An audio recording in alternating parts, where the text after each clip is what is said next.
In this video, we're going over 8 reasons why you should buy the new Google Pixel 4 XL.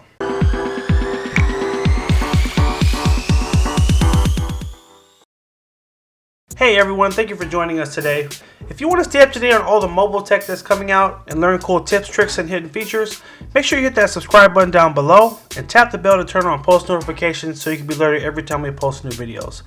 We're going to go over in this video again 8 reasons why you should buy the Pixel 4 XL. And we're going to go over 3 reasons why you may not want to buy the phone. Let's go ahead and jump right in. So we've been using the phone for a couple of weeks now and really wanted to get a lot of time with it before we did this video. I made it my daily driver for the last couple of weeks, and the first reason why I would definitely encourage you to get this phone is this beautiful screen. 6.3-inch Quad HD Plus display, and man, when you enable the 90 Hertz, which is a little hidden feature that's built into the settings, and we'll have a separate video on that. But when you enable that 90 Hertz, man, I mean, it just feels like a different phone. Just so fluid, so smooth. And this kind of leads into the second reason to buy it, which is how snappy and fast the phone is because of the 6 gigs of RAM and the really lightning fast processor. It's made a great phone to use for really getting things done. Number 3, the Face Unlock. So obviously Google opted to take off the fingerprint scanner and to go all in on the facial recognition, and it's super fast. I carry a Note 10 as my other phone, so I carry 2 phones, and the facial recognition is definitely faster on this phone, with the phone waking up as soon as you touch it, and when you bring it up, it's automatically ready to read your face. I mean, it's so quick that I almost don't miss the fingerprint scanner. Number 4, really awesome camera on this phone, and that's what Google is always known for with their Pixel phones. Great camera, the ability to just get amazing pictures without having to make a lot of modifications. I took this picture yesterday of my daughter, and I was blown away at just how beautiful it came out. Like, this picture looked like it could be her school picture. You know, we used the live focus feature, and I was in a kitchen. It didn't have a ton of light, and it just captured this picture.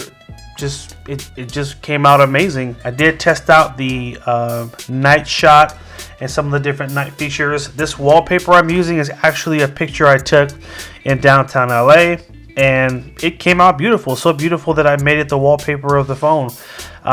Like, this looks like not a real picture. It looks like something that someone created, but this is actually a picture taken from a rooftop in downtown. So I can't say that I get this quality of pictures on my Note 10 in terms of pictures at night.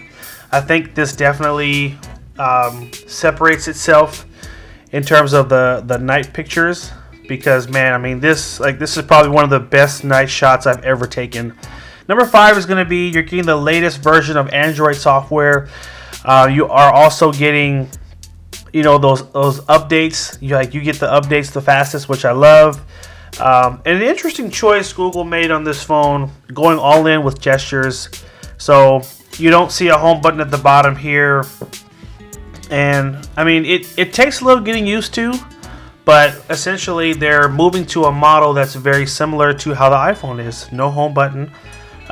You basically swipe up to go home, or you pull up and hold to get to your running apps. And something that, you know, was totally new was, you know, swiping from the edges here to go forward, and then pulling this way to go back.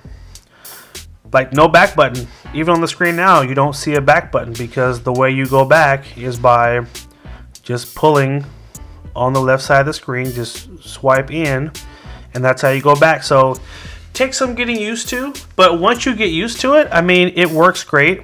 And I felt like I was able to be more productive and efficient because, you know, these gestures just make the phone move quicker and allows you to get to things faster. And to the point now where I don't miss those buttons, and I've kept the phone in this setting, and I get more screen real estate on this setting versus losing a little bit because of the buttons. Number 6, so the new Motion Sense feature is a really cool new addition. When you're playing a song, you're able to swipe to move to the next song. The phone kind of reads your, gestures on the phone. You can do some special things if your phone is up and someone calls you. You can swipe the call away. It's a really cool new feature. I didn't use it a ton, I'll be honest, but when I did use it, I liked it. I feel like that technology does need a little bit of work. I wanted to do more than just skip songs, but nonetheless, it's a really cool feature. And I think for those of you that are big into music, especially when you're driving, it's a very convenient feature to have. Number 7 is going to be having those niche features that flagships always have, fast charging, wireless charging. I love those features, so I always have to shout that out. It does come with a fast charger. It does charge really quickly. Number 8, the speaker on this thing is insane. So it does have dual speakers, and the sound is very loud. I was comparing it today to my Note 10, and I really couldn't tell which one was louder, to be honest. I feel like it was almost a dead tie. Let's switch over and talk about some reasons why you may not want to get the phone. So the first reason there, no fingerprint scanner. We talked about this a little bit earlier. Google went all in on the facial recognition, and the technology with the in-display fingerprint scanner is not totally perfected. I think OnePlus is probably the only company that really has gotten it right. And for whatever reason, Google opted not to put it on their phone. Totally fine. I guess if you had to ask the question, is it better to have a fingerprint scanner that doesn't work all the time or just not have one at all? I guess it's just better to go the route of just not even have the problem there. So I'm getting used to it not being there. I do miss it sometimes. Like, there are certain apps that you need to have a fingerprint sensor. Like, it's the faster way to unlock an app, and so like all the apps have not updated to a point where it can use facial recognition for you to unlock those apps. So that's frustrating, but it's not a deal breaker for me. But if it is for you, it is what it is. Number 2 is going to be no headphone jack. I know this is the direction that the industry is going, and more flagships don't have headphone jacks. I don't like it. It's frustrating. I don't want to carry an extra adapter. I do have a ton of Bluetooth headphones, but the batteries die, and when they die, you're stuck. So I'm still a little frustrated that headphone jack is not there. It's not a deal breaker, but man, it's just so inconvenient. So just had to put that on the not list.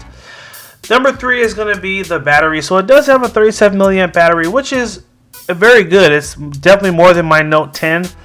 But, so one of the disclaimers when you turn on the 90 hertz feature,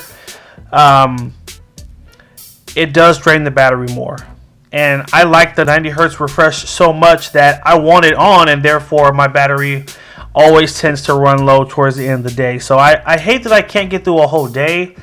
It's frustrating to pay $800 or $1,000 for a phone that you can't get all the way through the day with. I love the phone enough to just suck it up and just try to have it charging most of the day, but I do wish the battery was bigger. Number 4, this one is for some and not others, but the price is interesting because it's not $1,000. And if you notice, Apple and Samsung, they all have a phone at basically the $1,000 price point. So Google came slightly under at $800. So not as expensive as those top tier flagships, but $800 is still a little pricey. Now granted, most of you will probably end up financing or leasing this phone, so you won't be paying $800 out of pocket. You'll be paying $30 or $40 a month on some type of plan with your carrier. So don't let the price be a deal breaker for you, because again, I think probably over 90% of the people out there are going to lease or finance the phone. So yes, the price is up there. If you want top tier specs in a top tier flagship, you're gonna have to pay for it. So that's why I'm sort of on the fence on the price, but it's not a deal breaker for me. Anyway guys, this has been our sort of review / 8 reasons why you should buy the Pixel 4 XL. Overall, this is just an awesome phone.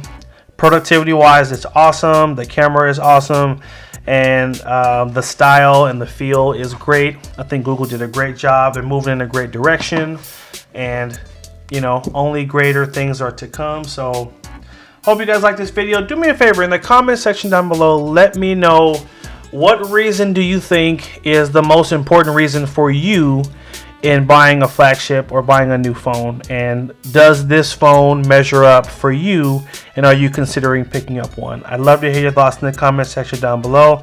I'll leave a link in the description as well where you can pick up one of these, as well as the case that I use. This is a case right here. It's a clear plastic case. I love clear cases, especially when you have a nice phone, so you can always show off the style of the phone. And I want to say I paid 15 or 18 bucks for this case, so I'll have a link for this in the description as well. Thanks again for watching, guys. Like, favorite, and share if it was helpful. Take care, and look forward to those comments down below. Have a good one.